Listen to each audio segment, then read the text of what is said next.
आज 12 डिसेंबर 2025 आहे. आज आपण दर्यापूरमधल्या एका स्थानिक विज्ञान प्रदर्शनाच्या बातमीवर चर्चा करणार आहोत. आता वरवर पाहता ही एक अगदी साधी सामान्य बातमी वाटू शकते, पण यात एक अशी गोष्ट दडलेली आहे जी एका खूप मोठ्या म्हणजे जागतिक शैक्षणिक समस्येवर उत्तर देऊ शकते. आणि ती समस्या म्हणजे गणिताची भीती किंवा ज्याला आपण मॅथफोबिया म्हणतो. बरोबर.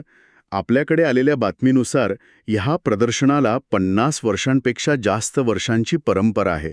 पण आपलं लक्ष आहे वंश किशोर ठाकरे नावाच्या एका विद्यार्थ्याच्या प्रकल्पावर. त्याचं नाव आहे मनोरंजक गणितीय मॉडेल. आजच्या चर्चेत आपण हेच समजून घेणार आहोत की एका लहानशा तालुक्यातील विद्यार्थ्याचा हा प्रकल्प गणितासारख्या अवघड विषयाकडे पाहण्याचा आपला दृष्टिकोन कसा बदलू शकतो. 19वी तालुका विज्ञान प्रदर्शनी होती, जी गुरुकुल माध्यमिक विद्यालय दर्यापूर इथे पार पडली. पण मला जास्त उत्सुकता या गोष्टीची आहे की याचा आयोजन पंचायत समिती, मुख्याध्यापक संघ, विज्ञान अध्यापक मंडळ अशा अनेक संस्थांनी मिळून केलं होतं आणि ही परंपरा तब्बल 53 वर्ष टिकून आहे. एखाद्या स्थानिक पातळीवर विज्ञान शिक्षणासाठी इतके सातत्यपूर्ण प्रयत्न होणं याचं काय महत्त्व आहे असं तुम्हाला वाटतं? हा खूप महत्वाचा मुद्दा आहे. जेव्हा एखादा कार्यक्रम 53 वर्ष चालतो तेव्हा तो केवळ एक इव्हेंट राहत नाही, ती एक चळवळ बनते. याचा अर्थ असा की त्या समाजाने म्हणजे तिथले शिक्षक, पालक, प्रशासन यांनी अनेक पिढ्यांपासून विज्ञान आणि तंत्रज्ञान शिक्षणाला प्राधान्य दिलं आहे. आणि अशाच वातावरणात नवनवीन कल्पनांना खतपाणी मिळतं. ही एक अशी इकोसिस्टम आहे जिथे विद्यार्थ्यांना प्रयोग करायला आणि चाकुरीबाहेरचा विचार करायला प्रोत्साहन मिळतं. वंश ठाकरेचा प्रकल्प हा याच सुपीक जमिनीतून आलेले एक फळ आहे असं म्हणता येईल. अच्छा, म्हणजे हे यश अचानक आलेलं नाहीये, तर त्यामागे अनेक वर्षांची तयारी आणि एक योग्य वातावरण आहे. आणि याच वातावरणात वंश ठाकरेचा मनोरंजक गणितीय मॉडेल हा प्रकल्प सगळ्यांचं लक्ष वेधून घेतो.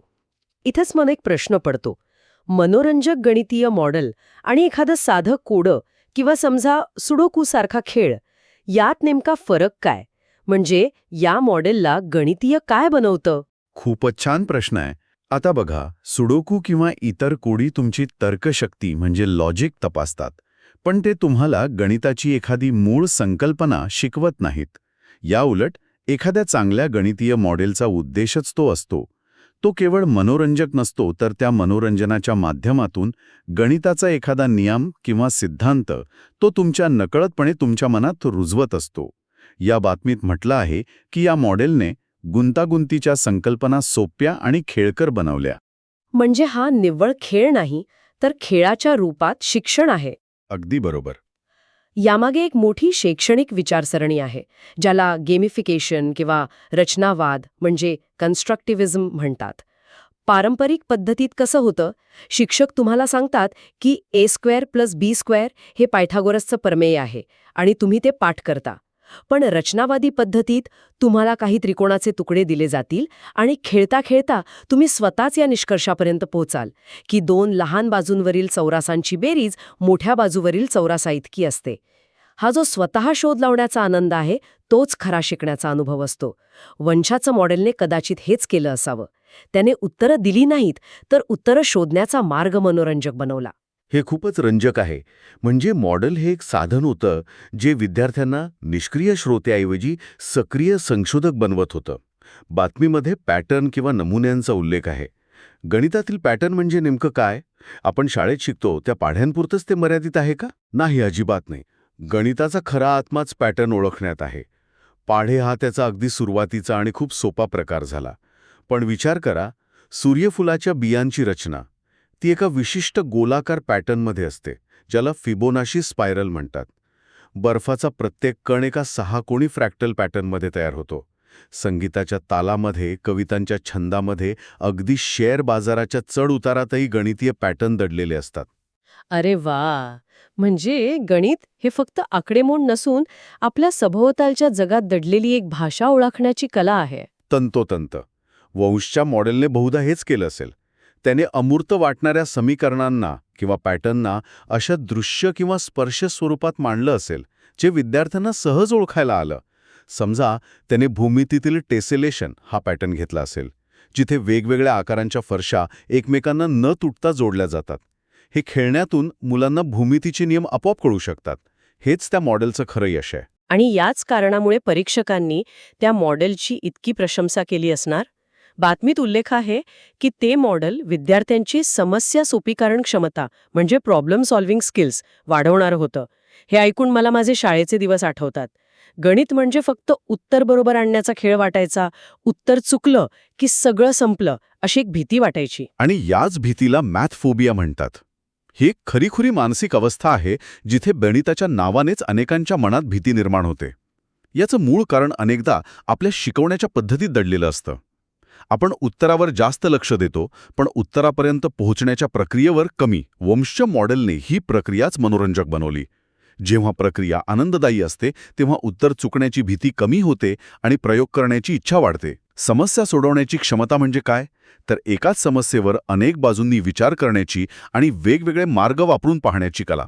हे मॉडेल तेच करत होतं. पण इथे एक वेगळा विचार माझ्या मनात येतो. गणिताला इतकं मनोरंजक आणि खेळकर बनवण्याच्या नादात त्या विषयाचं गांभीर्य किंवा त्यातील जी एक प्रकारची बौद्धिक कठोरता म्हणजे इंटेलेक्च्युअल रिगर लागतो ती कमी होण्याचा धोका नाही का? म्हणजे पुढे जाऊन विद्यार्थ्यांना जेव्हा क्लिष्ट गणितीय संकल्पनांना सामोरं जावं लागेल तेव्हा त्यांची तयारी कमी पडेल का? हा एक वैध प्रश्न आहे आणि यावर शिक्षण तज्ज्ञांमध्ये नेहमीच चर्चा होते. पण याकडे पाहण्याचा दृष्टिकोन थोडा वेगळा आहे. अशा मनोरंजक पद्धतींचा उद्देश गणिताला सोपं किंवा सैल बनवणं हा नसतो. त्यांचा उद्देश असतो सुरुवातीच्या टप्प्यात विद्यार्थ्यांच्या मनात गणिताचा पाया पक्का करणे आणि त्याबद्दलची नैसर्गिक उत्सुकता जागृत करणे. एकदा का तो पाया पक्का झाला आणि आत्मविश्वास आला की विद्यार्थी कोणत्याही क्लिष्ट संकल्पनेला सामोरं जायला तयार होतो. हे पोहायला शिकण्यासारखं आहे. सुरुवातीला तुम्ही ट्यूब किंवा फ्लोटर्सच्या मदतीनं पाण्यात उतरता. त्याने तुम्ही ऑलिम्पिक चॅम्पियन बनत नाही, पण तुमची पाहण्याची भीती जाते. वंशचं मॉडेल त्या फ्लोटरसारखं आहे. ते विद्यार्थ्यांना गणिताच्या अथांग समुद्रात उतरण्याचं धैर्य देतं. वाह, खूपच समर्पक उदाहरण आहे हे. म्हणजे पाया मजबूत असेल तरच उंच इमारत उभी राहू शकते. ह्या सगळ्या चर्चेनंतर वंश किशोर ठाकरेला मिळालेला पहिला क्रमांक हा केवळ एका स्पर्धेतील विजय वाटत नाहीये मला. अजिबात नाही. हा विजय म्हणजे एका विचाराचा, एका दृष्टिकोनाचा विजय आहे. बातमीत म्हटल्याप्रमाणे त्याने उत्कृष्ट सादरीकरण आणि अभिनव कल्पनांच्या जोरावर हे यश मिळवलं. या यशाने त्याने तालुक्याच्या विज्ञान क्षेत्रात स्वतःची एक वेगळी ओळख निर्माण केली आहे. पण याचा परिणाम त्याहीपेक्षा मोठा आहे. तो कसा? पहिली गोष्ट म्हणजे याने हे सिद्ध केलं आहे की प्रतिभा आणि नवनवीन कल्पना केवळ मोठ्या शहरांपुरत्या किंवा मोठ्या संशोधन केंद्रांपुरत्या मर्यादित नाहीत. त्या दर्यापूरसारख्या तालुक्याच्या ठिकाणांहूनही येऊ शकतात. फक्त त्यांना योग्य व्यासपीठ मिळायला हवं.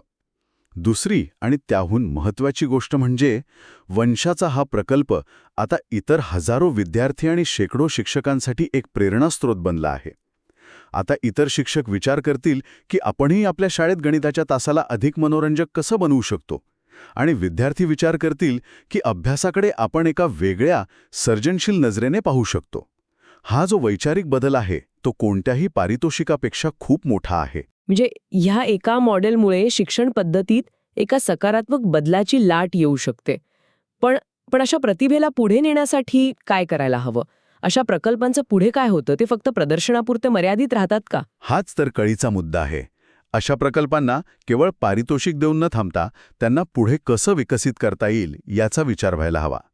शिक्षण विभाग किंवा काही खाजगी संस्था अशा मॉडेल्सचं पेटंट घेण्यासाठी किंवा त्यांना मोठ्या प्रमाणावर शाळांमध्ये शैक्षणिक साधन म्हणजे टीचिंग एड म्हणून वापरण्यासाठी मदत करू शकतात का? वंशसारख्या विद्यार्थ्यांना मेंटॉरशिप देऊन त्यांच्या कल्पनांना अधिक शास्त्रीय आणि व्यावसायिक स्वरूप देता येईल का? जर हे झालं तर अशा विज्ञान प्रदर्शनांचा उद्देश खऱ्या अर्थाने साध्य होईल. नाहीतर हे फक्त एका दिवसाचे विजेते ठरतील, जे समाजासाठी खूप मोठं नुकसान आहे. अगदी बरोबर. तर आजच्या चर्चेचं सार काढायचं झालं तर दर्यापूरमधील एका विज्ञान प्रदर्शनातील बातमीने आपल्याला एका मोठ्या विषयावर विचार करायला भाग पाडलं. वंश ठाकरेच्या मनोरंजक गणितीय मॉडेलने हे दाखवून दिलं की शिकवण्याच्या पद्धतीत सर्जनशीलता आणली तर गणितासारखा अवघड विषयही विद्यार्थ्यांचा मित्र बनू शकतो. हे केवळ एक मॉडेल नाही, तर शिकण्याच्या प्रक्रियेला अधिक मानवी आणि आनंददायी बनवण्याचा एक प्रयत्न आहे.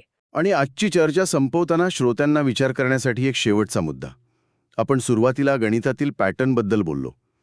अनेकदा आपल्याला वाटतं की पॅटर्न ओळखण्याची क्षमता हा फक्त वैज्ञानिकांना किंवा गणितज्ञांनाच लागते, पण खरं तर ते आपल्या सगळ्यांच्या जीवनाचा भाग आहे. उदाहरणार्थ, एक चांगला संगीतकार गाण्यातील सुरांचा पॅटर्न ओळखतो. एक अनुभवी शेफ पदार्थांच्या चवींचा पॅटर्न ओळखतो. रहदारी पोलीस चौकातील वाहनांच्या गर्दीचा पॅटर्न ओळखून वाहतूक नियंत्रित करतात. तर विचार करण्यासारखी गोष्ट ही आहे की गणिताने दिलेली ही पॅटर्न ओळखण्याची नजर आपण आपल्या व्यावसायिक आणि दैनंदिन जीवनातील समस्या अधिक चांगल्या प्रकारे सोडवण्यासाठी कशी वापरू शकतो.